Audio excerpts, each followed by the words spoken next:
Hi, I'm Linz. Welcome to Becoming Everwell, a channel where we talk about the ongoing journey of becoming. In today's life learning episode for Midlife You, we're talking about when how you adult isn't the goal. I make sense of life by writing about real everyday stuff that makes us who we are. Some of these snapshots are fun, some are more serious. Maybe they'll open up something in you too.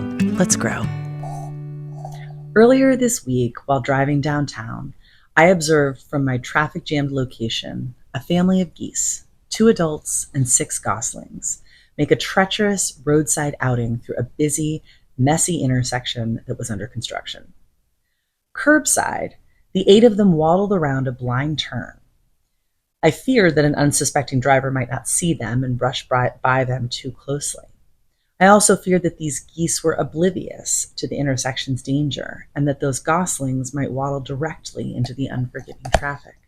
But in a move that made my eyes widen, then prickle with tears, I watched these geese parents competently shepherd their babes along the curb, safely keeping their family out of harm's way and guiding them along to wherever they were going.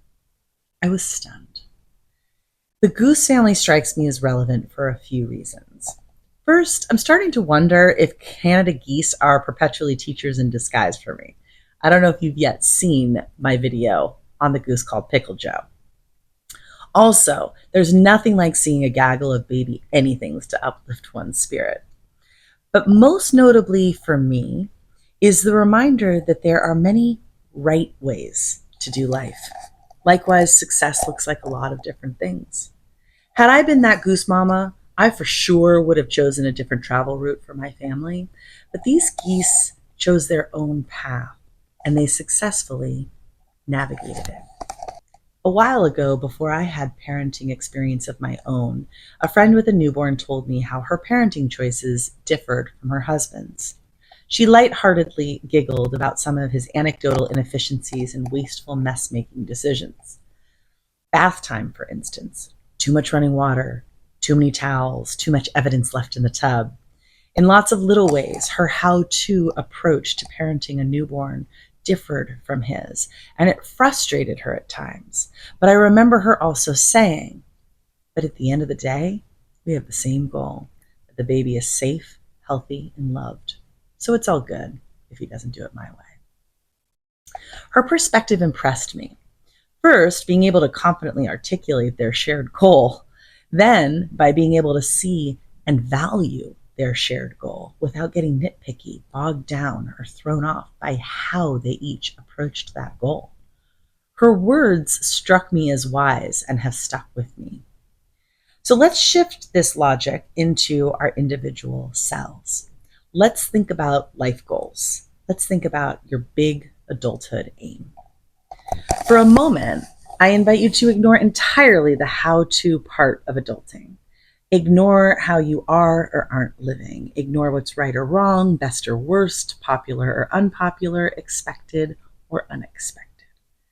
Instead, let's simply consider your big picture goal for your singular life.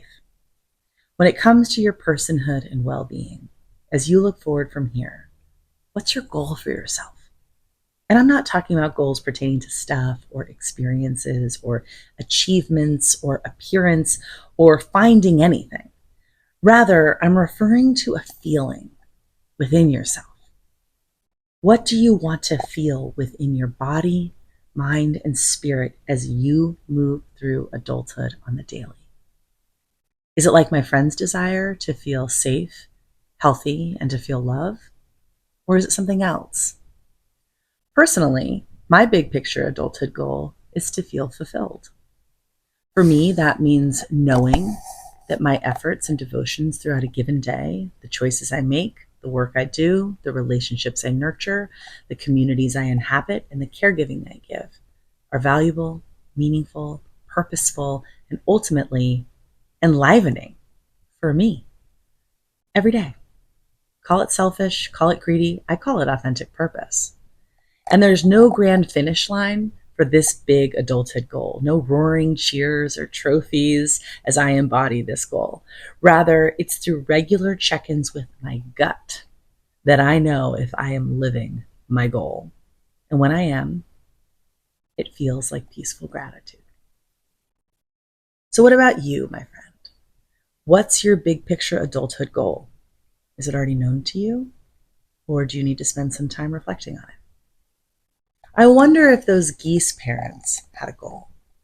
As animals, are they capable of wanting to feel secure, knowing that they've prepared their babes to navigate a human world safely? We'll never know for sure.